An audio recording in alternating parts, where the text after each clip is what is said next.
اعوذ باللہ من الشیطان الرجیم بسم اللہ الرحمن الرحیم انما یعمر مساجد اللہ من آمن باللہ والیوم الآخر صدق اللہ العظیم وصدق رسولہ النبی الکریم ونحن علی ذلک لمن الشاہدین والشاکرین والحمد للہ رب العالمین۔ میرے محترم دوستو، بزرگوں، عزیز ساتھیوں اور عزیز طلبہ اکرام، بڑی خوشی اور مسرت کا یہ مقام ہے کہ اللہ رب العالمین نے ہمیں جو ہے اپنے پاک گھر مسجد کے اندر بیٹھنے کی، کچھ کہنے کی اور کچھ سننے کی توفیق عطا فرمائی۔ یہ مسجدیں اللہ کا گھر ہے اور روئے زمین پر سب سے پسندیدہ اگر کوئی جگہ ہے اللہ کو تو وہ یہ مسجدیں ہیں۔ اور خوش قسمتی اور بہت زیادہ مسرت کی بات اہل علاقہ کے لیے یہ ہے کہ اس جگہ پر یہ مسجد تعمیر کی گئی۔ یہاں سے آج قال رسول اللہ صلی اللہ علیہ وسلم کی صدائیں بلند ہو رہی ہیں، اللہ کا نام بلند کیا جا رہا ہے، اور یہاں جو ہے ایک مجمع جمع ہے جو اس بات کی گواہی دے رہا ہے کہ یہ اللہ کے گھر جو ہیں یہ ہمارے اتحاد، اتفاق اور آپس کے مل بیٹھنے اور جڑنے کی جگہ ہے۔ اللہ کے نبی صلی اللہ علیہ وسلم نے جب اپنا شہر مکے کو چھوڑا اور مدینہ تشریف لے گئے تو آپ صلی اللہ علیہ وسلم نے مدینہ میں سب سے پہلے جو بنوایا، جس کی دعوت دی، وہ تھی مسجد نبوی صلی اللہ علیہ وسلم۔ اس لیے ایمان والوں کا مرکز یہ مسجدیں ہیں۔ ایمان والوں کی تعلیم اور تعلم، ایمان والوں کے جو بھی کام اور فیصلے کیے جاتے تھے وہ سارے کے سارے مسجدوں کے ذریعے سے، مسجد سے کیے جاتے ہیں۔ مسجد صرف اس چیز کی علامت نہیں کہ مسجد میں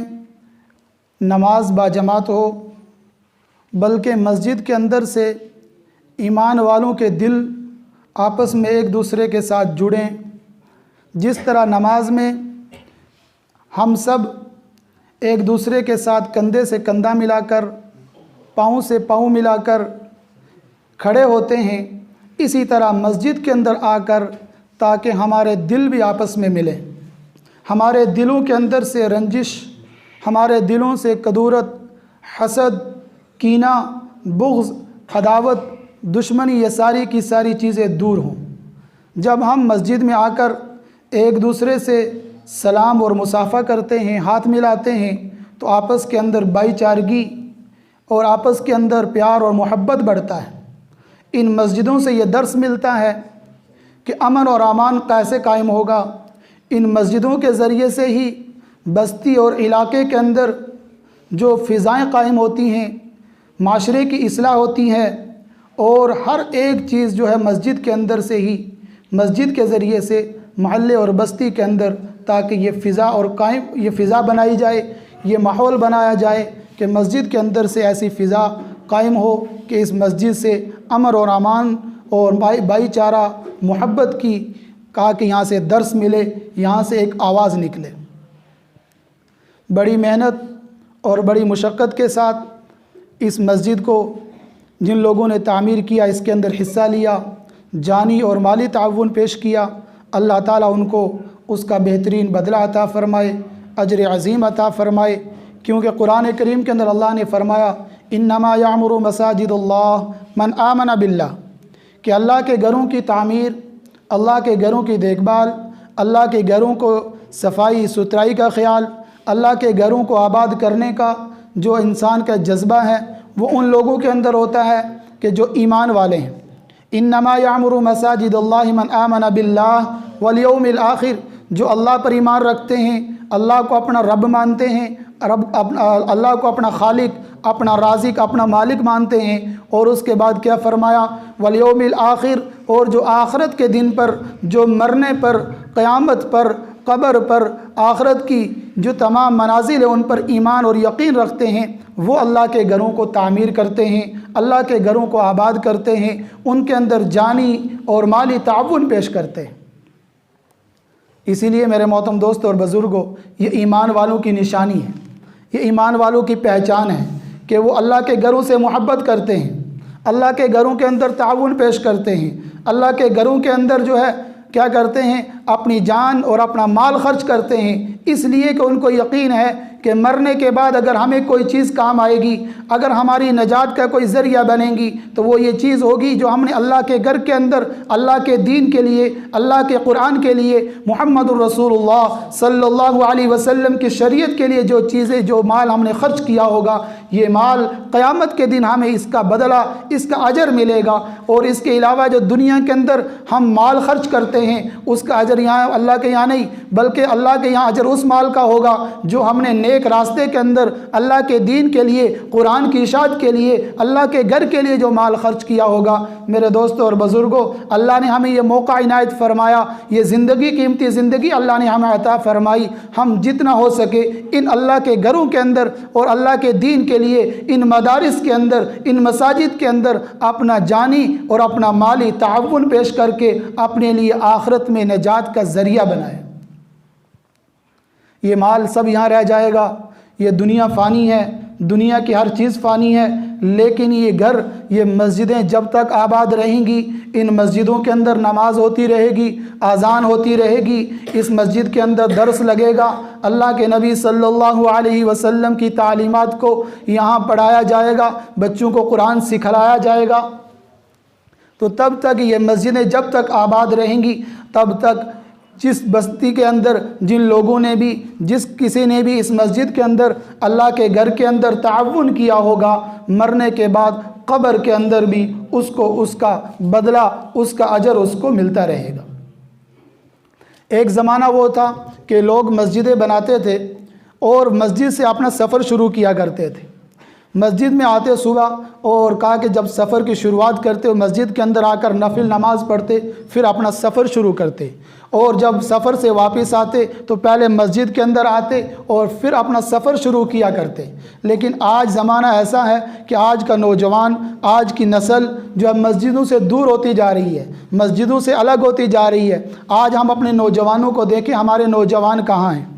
آج چند گنے چنے بزرگ جو ہیں وہ مسجدوں کے اندر آتے ہیں، لیکن ہمارے نوجوان جو ہیں وہ مسجدوں کے اندر نہیں آتے۔ ہمیں جو ہے اپنا سفر، ہر چیز جو اپنے مسجد سے اگر شروع کریں گے تو ایک بادشاہ گزرا ہے اورنگزیب رحمۃ اللہ علیہ، اس نے جو تھی اپنے محل کے سامنے مسجد بنوائی تھی، اور وہ جب سفر شروع کرتے تو اس مسجد سے ان کا سفر شروع ہوا کرتا تھا۔ اور اس مسجد کے بارے میں لکھا ہے، کہا کہ جب اس مسجد کی تعمیر، کہا کہ اس کی سنگ بنیاد رکھنے کا وقت آیا تو انہوں نے اعلان کروایا کہ اس مسجد کی سنگ بنیاد وہ شخص رکھے گا جس کی کبھی بھی زندگی میں تہجد کی نماز قضا نہ ہوئی ہو۔ تو اب سارے کے سارے میرے جیسے بھی تھے، بڑے جبوں اور قبوں والے، بڑی بڑی پپکا کے پگڑیوں والے، لیکن ساروں کے ساروں کی پیشانیاں جھکی ہوئی تھیں۔ کوئی یہ نہیں کہہ سکتا تھا کہ میری کبھی بھی بالغ ہونے سے لے کر آج تک تہجد کی نماز قضا نہیں ہوئی۔ ہماری فرض نمازیں قضا ہو جاتی ہیں، ہمیں فرض نمازوں کا پتہ نہیں رہتا ہے، کوئی چھوٹی سی معمولی سی کوئی بات ہو، گھر کے اندر شادی یا خوشی کا یا غمی کا موقع ہو تو ہماری نمازیں قضا ہو جاتی ہیں۔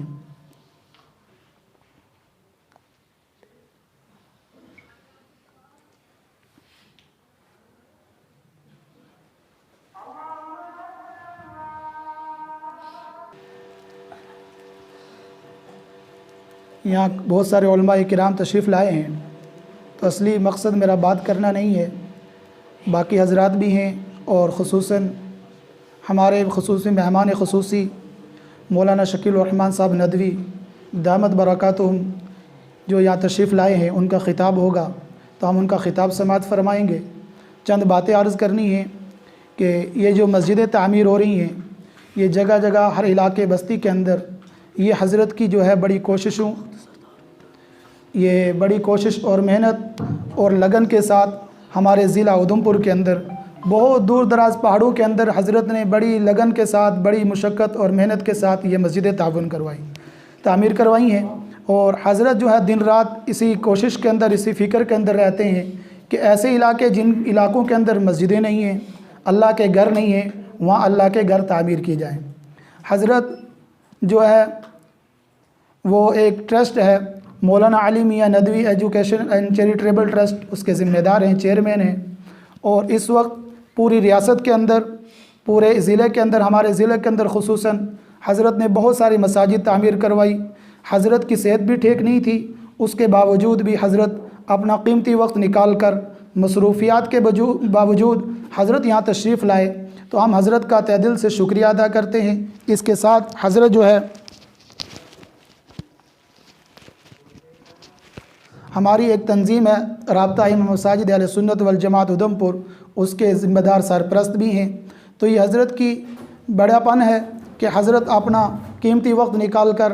اپنی بیماری کے باوجود، علالت کے باوجود حضرت جو ہے ان دور دراز پہاڑیوں کا سفر کرتے ہیں، اور ان دور دراز پہاڑیوں کے اندر، ان علاقوں کے اندر جو ہے حضرت نے یہ مساجد، یہ مکاتب، یہ مدارس کا جو جال بچھایا ہے۔ اللہ تعالیٰ سے دعا گو ہیں کہ اللہ تعالیٰ ان محنتوں کو، ان کاوشوں کو قبول فرما کر اللہ تعالیٰ حضرت کو صحت اور عافیت عطا فرمائے، صحت کاملہ عاجلہ مستمرہ دائمہ عطا فرمائے، اور اس کا بہترین بدلہ ان کو اللہ عطا فرمائے۔ یہ مساجد جو ہیں یہ ہمارے مرکز ہیں، یہ دین کے قلعے ہیں، ان سب کی حفاظت کی ذمہ داری اور ان کی دیکھ بھال اور ان کی صاف ستھرائی کی ذمہ داری ہم سب کی بنتی ہے۔ اس لیے میری آپ تمام